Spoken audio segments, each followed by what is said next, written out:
£100,000. Second, trustee Farnsworth. He's on the trust as well. He's also Lord Lee's land agent. They owe him £160,000. This is Richard Moyes. He's the solicitor for Lord Lee. He is owed £440,000. Can anyone see a pattern emerging yet? Knight Frank. These are estate agents. They owe $212,000. The bank, they own that. Now, they are paying themselves money and getting the charity into debt. They are driving the thing into the ground through paying themselves. The debts they have now run up amount to a total of £2.5 million.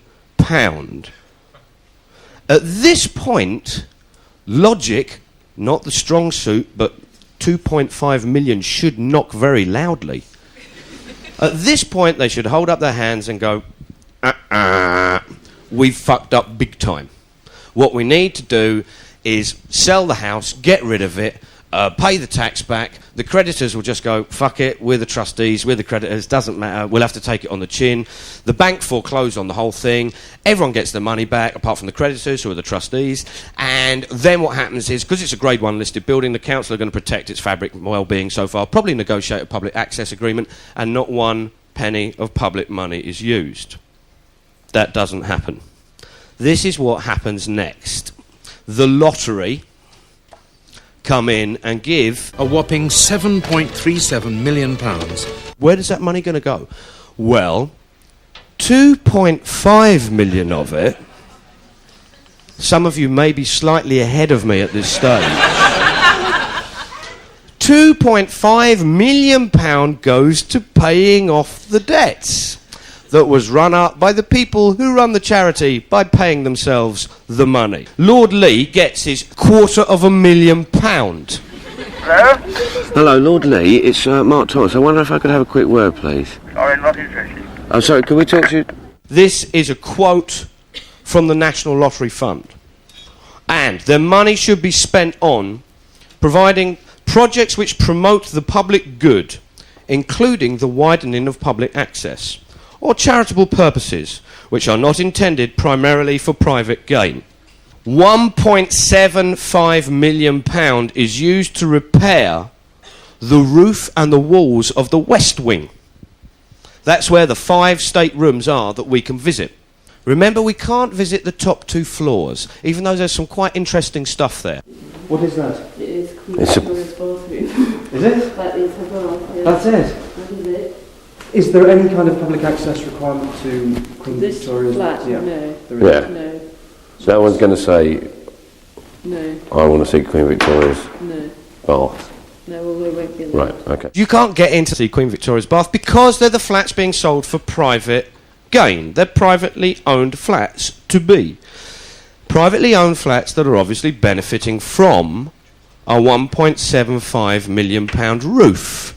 We asked the developer, a guy called Kit Martin, we said, are you chipping in for the cost of the roof? And he said, no. So we asked the National Lottery, we said, what's the score? Do the private buyers, do they benefit from the public money going into the roof? They said, no, they don't. Any benefit to the private buyers from the public funds going on the roof is incidental. Now, I'm really sorry, but I really don't see how a roof can be incidental. The Department of Heritage, they said the cost of the roof to be done up would be taken into account when the developer bought the lease, a 125-year lease, and it would be reflected in the price of that lease. We tried to find out how much the developer, Kit Martin, paid for that lease. The money that is quoted in the company reports is £1. £1 for a lease. £1. That's how much we think he paid for the lease. £1, which is an incidental sum of money. But I suppose we could deduce some favour, I suppose, from just having all that work done. Well, it's good, isn't it?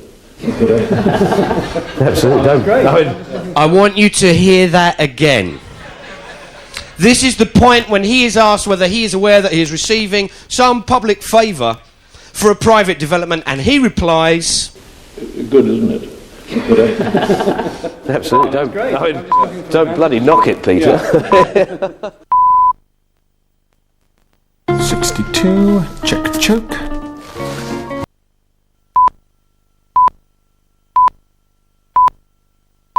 This is what the lottery have said. The only way you can save the Abbey is doing this development. We asked Kit Martin, we said to him, how much profit, private profit, are you going to make from this deal?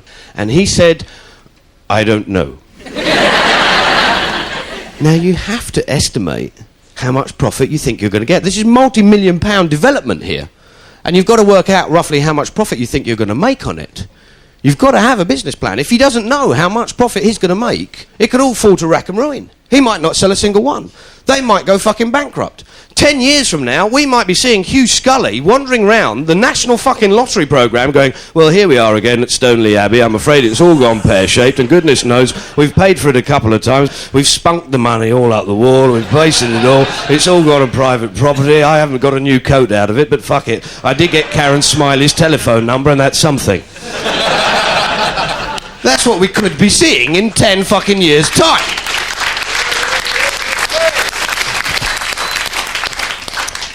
This is the thing. We made some calculations and tried to guess how much money Kit Martin was going to make profit on this deal. And this is a guesstimate. But we guess he's going to make somewhere in the region of £5 million profit. That is 2/3 the value of the award given by the National Lottery. Now, what I've told you isn't even the half of it. I haven't mentioned the fact that they're developing on Greenbelt land. We haven't mentioned that the National Lottery put pressure on the local council to grant permission to develop on the Greenbelt land because of the connection with the deals. It was intimated to us by the lottery that this was going to be the only way the lottery would be prepared to fund it if we were prepared to be shall we say, flexible in planning. We haven't even begun to mention the fact that there's a group called SAVE, who are a campaigning group who preserve heritage. They remain completely silent on this issue, despite the president, a guy called Marcus Binney. He's on record as saying this about our experience of enabling development is pretty universally bad. What you see is their red brick executive home set out in a suburban cul-de-sac peeking over the wall of the garden. That's fairly damning, isn't it? And yet he says nothing about the Stoneleigh Abbey development, possibly because he's on the trust of Stoneleigh Abbey.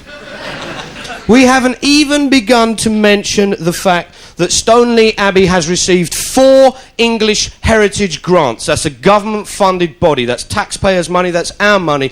They've received 4 grants. And the 5th one which they receive is worth £1.5 million. We haven't mentioned the fact that each grant comes with an access agreement to it. We haven't begun to mention the fact that they've actually got an EU grant worth £1.5 million. That comes to a £10.5 million public award when you tot it all up. We haven't even begun to mention all the other stuff going on, the fact that this lovely preserved country home is going to involve developing parking bays and swimming pools and privately walled gardens and shit like this.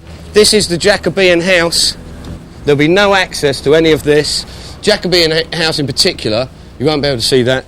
The lines down here, this is going to be where the walled gardens are, because these are going to be gardens for the house owners. This is the £1.5 million roof. How many people think that that is an incidental roof? Oh, I think this is where the wallpaper is. I really do. I think there it is. You can see it. Excuse me. Hello there. How are you? Who's in charge, please? Hiya. Pleased to meet you. I'm Mark. How are you? I'm Andy Jones. I'm the Hiya, site Andy. manager. Excellent. Pleased to meet you. I'm Mark from Channel 4. We've come to see the Jacobean house, Well, if that's possible. Or because really we're big need- fans. Seriously, there's all sorts of... All of us here are big fans of Jacobean houses. I'm sorry, you're not Is it- allowed is it on possible site. to Could talk I to ask her? you if you'd all leave? Yeah, certainly. I'll sort that out. Now. But could you... Yeah, we'll do that. But is it possible that I Could could I talk ask you to if you come back to Philippa? my office? I will. Well, where's your Right. office? That would be lovely. My office is out over there. OK, well, that's great. We'll all go there then. We'll all go to your office. I think we've got a couple of stragglers. Could you hold on just 1 minute and I'll go and grab them? If you wait just a sec, I'll just go and grab them. You can put that bastard off. One of the big questions has got to be, how the fuck did it end up in this mess? How did it end up that a public award was going to pay for a private property development and people who got a trust into debt were then going to be bailed out of debt? How did that